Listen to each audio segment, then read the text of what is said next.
मुंबईत पोचले आणि कळलं परत पाऊस जोराचा सुरू झाला. 8 दिवस तिथेच होते.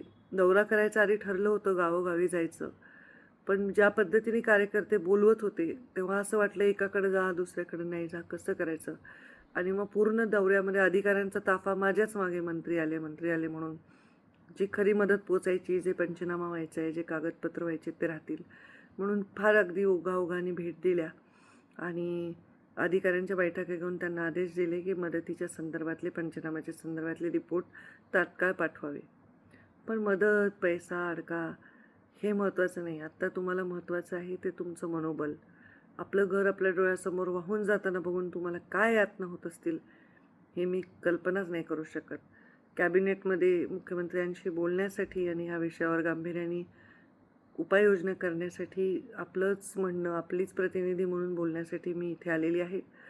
कॅबिनेट झाली, मुख्यमंत्र्यांची बैठक झाली की परवा परत मी येते जिल्ह्यात. जितकं शक्य आहे तिथे भेट द्यायला आणि लोकांच्या सांत्वनासाठी, लोकांच्या भेटीसाठी, त्यांचं मनोबल वाढवण्यासाठी. तर तुम्ही घाबरून जाऊ नका, मनोबल हरू नका, स्वतःच्या जीवाची काळजी घ्या. उगीचच वाहत्या पाण्यामध्ये गाडी घालू नका, उगीचच पोहायचा प्रयत्न करू नका. जिथे आहेत तिथे जीव मुठीत धरून थांबा. मी कलेक्टरशी बोलले, जेवढी यंत्रणा शक्य आहे तेवढी पाठवून तिथले लोकांना बाहेर काढण्याचा प्रयत्न आपण करत आहोत.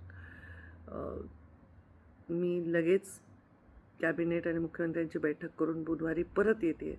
स्वतःची प्लीज काळजी घ्या, प्लीज काळजी घ्या. आज नवरात्रीचा दिवस आहे. माहूरगडला गेले, दर्शन घेतलं, देवीच्या चरणी प्रार्थना करते तुम्हाला कोणतीही हानी होऊ नये. ही झालेली हानी भरून काढता येईल, पण स्वतःच्या जीवाची हानी होऊ नये.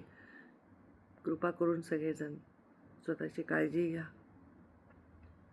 आणि मी परत लगेच येते तुमच्या सगळ्यांच्यासाठी, तुमचा धीर वाढवण्यासाठी.